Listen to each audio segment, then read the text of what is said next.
Con la llegada de la Semana Santa surgen mitos y creencias populares como la expresión "en Semana Santa sueltan al diablo",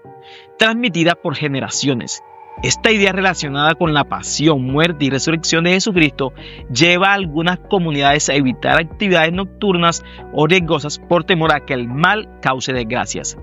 En algunas regiones se advierte a los fieles que eviten salir de sus casas a las altas horas de la noche, pues se cree que el mal está suelto y puede provocar accidentes o desgracias.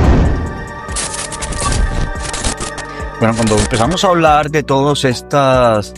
narraciones que se pueden entenderse como mitos y leyendas en el entorno de este contexto que es la Semana Santa, son metanarraciones que se enmarcaron en la Edad Media. ¿Producto de qué? Del poder que tenía el primer estado, que era la Iglesia, en función de generar ciertos temores ante la religión católica. Y para de que esa forma pudiera venderse, infundirse un poco más de fe al cristianismo y un poco más de temor medieval ante esa visión teocentrista que se tenía en plena Edad Media, donde la Iglesia Católica tenía tanto el poder político, el poder económico, pero también direccionaba el poder del sistema social. Este medio investigó con expertos en el tema y desde el punto de vista teológico, ellos aseguran que no existen argumentos para la creencia de que sueltan al diablo. Lo ya mencionado ha dado lugar a una serie de costumbres y prohibiciones. Por ejemplo, se restringe el consumo de carne. Además, algunos creen que no se debe barrer ni clavar clavos el Viernes Santos, ya que podría traer mala suerte. Primero que todo hay que tener en cuenta que la Semana Santa en primera instancia nace cuando el Imperio Romano se acoge al cristianismo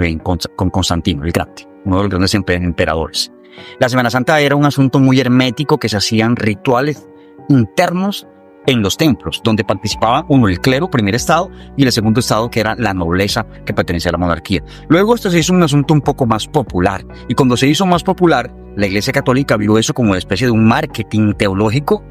a la vez de infundir un poco de miedo. Y se empiezan a crear, sobre todo en esos territorios rurales de la Edad Media, tenemos en cuenta que la Edad Media era 80% más rural que ciudades, se empiezan a crear en esos pueblos, corregimientos, caseríos, a infundir un poco de temor a través de metanarraciones, que hace parte de la misma idiosincrasia popular. Un ejemplo, si se bañan después de las 5 de la tarde, te conviertes en burro. Si se hacía el amor en época de Semana Santa, las dos personas o parejas se quedaban pegadas, salía el diablo, salían una serie de espectros que desde lo espiritual tenían una conexión con la idiosincrasia de las comunidades, claro, mucho más periféricas y mucho más bajas, que era donde la Iglesia Católica llegaba a infundir un poco de la fe y un poco de ese temor desde lo teológico. Aunque la idea de que sueltan al diablo carece de base religiosa, sigue formando parte del folclore y la cultura de muchas comunidades en Colombia. Ahora bien, aquí surge una gran polémica y un gran dilema de entre un maniqueísmo con respecto a que estos mitos o leyendas existen o no existen. La respuesta es muy sencilla y es una fusión entre la teología y la filosofía para poder explicar eso. Si la Iglesia Católica en su momento vendió la idea de un Dios cristiano llamado Jesús y que por ende, por proyección de fe, creemos en la existencia misma de este, es más que obvio que debe existir un equilibrio en la naturaleza, una antítesis, es decir, otra figura también llamada Dios, pero que es la parte negativa, y es cuando entonces aflora la figura del diablo. Eso mirándolo desde un punto filosófico teológico, pero si lo miramos desde un punto un poco más político, que se ha enmarcado en la Edad Media, fue una figura metafísica que se crea a través de una obra literaria que es la Divina Comedia de Dante, donde se empieza a vender el temor a una antítesis llamada demonio o diablo, Lucifer,